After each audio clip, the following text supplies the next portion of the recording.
गीतू जी, कांग्रेस का चरित्र यही रहा है कि मुंह में राम बगल में छुरी।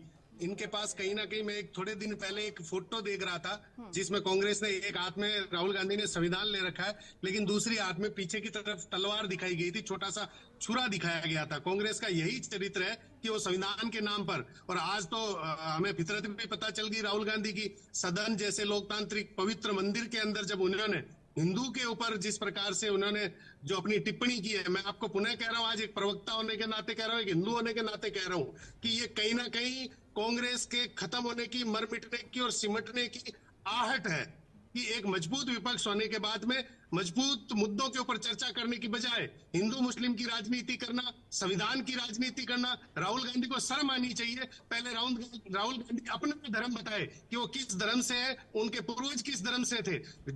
जब चाहे ये वोट बैंक की राजनीति, कभी तिलक लगाते, कभी मंदिर घूमते, कभी मस्जिद घूमते। इनका कोई दीन ईमान नहीं है, कांग्रेस का कोई दीन ईमान नहीं है। गीतू जी जी, संजीव जी, क्या माना जाए, क्या कहना चाह रहे, बोलिए बोलिए। समुदाय के गुरु का फोटो लेकिन आप सुनने की क्षमता रखिए, सुनिए संजीव जी, सुनने की क्षमता रखिए।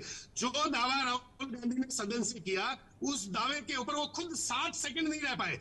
जैसे ही उनको लगा कि मेरे मुंह से गलत निकल गया है, जैसे ही उनको लगा कि उन्होंने आज नींव रख दी है कांग्रेस के सिमटने की, उन्होंने तुरंत कह दिया नहीं, मैं ये कह रहा हूं कि भाजपा हिंदू की नहीं है, हिंदू भाजपा का नहीं है। ये वो तुरंत उसको बीजेपी से कनेक्ट करना शुरू कर दिया। जब हिम्मत नहीं है तो इस तरह की बातें अपने मुंह से नहीं निकालनी चाहिए। लीडर ऑफ अपोजिशन बहुत बड़ी जिम्मेदारी वाला जो पद है, उस पद की गरिमा को ठेस पहुंचाने का कार्य किया है। और जिस प्रकार से मैं नहीं कहना चाहता था, लेकिन मैं उस शब्द को भी नहीं कहना चाहता, पर मैं इतना कहना चाहूंगा कि राहुल गांधी में हम कुछ सुधार की उम्मीद कर रहे थे, लेकिन आज भी वही बचपना है, वही बालकपना है, वही पप्पूगिरी है, और कुछ भी नहीं है। गीतू जी बिल्कुल। अमित जी, क्या माना जाए? क्योंकि गुजरात के बारे में कांग्रेस इस तरह के सपने देख सकती है, क्योंकि पिछले कई वर्षों से इस तरह का सपना कांग्रेस और अन्य पार्टियों का रहा है। लेकिन मैं निश्चिंत करना चाहता हूं कि गुजरात से तो इनका कभी कोई खाता खुलेगा भी नहीं इस तरह का, कि जहां सरकार जैसी चीजें ये चला सके, संपत्ति 400 नहीं आए, लेकिन संपत्ति 400 नहीं आए,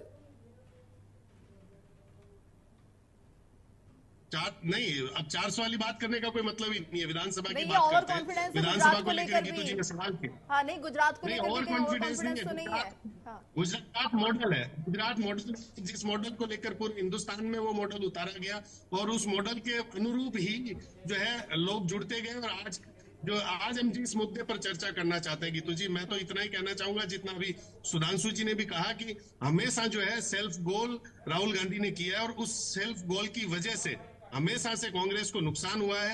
और कांग्रेस हमेशा छवि बनाने का प्रयास करती है कि नहीं, हम हिंदू विरोधी नहीं है, परंतु कहीं ना कहीं राहुल गांधी फिर आगे आकर इस तरह की हरकत कर जाते हैं, सदन के अंदर से इस तरह की हरकत कर जाते हैं, जिस तरह से लोगों को फिर एक बार विश्वास हो जाता है कि नहीं, इसी कांग्रेस ने आजादी से लेकर अब तक धर्म के नाम पर देश को बांटा, जातियों के नाम पर देश को बांटा, और पता नहीं किन किन व्यवस्थाओं के ऊपर ये देश को बांट रहे हैं, काले गोरे रंग भेद के नाम पर ये देश को बांटने का प्रयास करते हैं।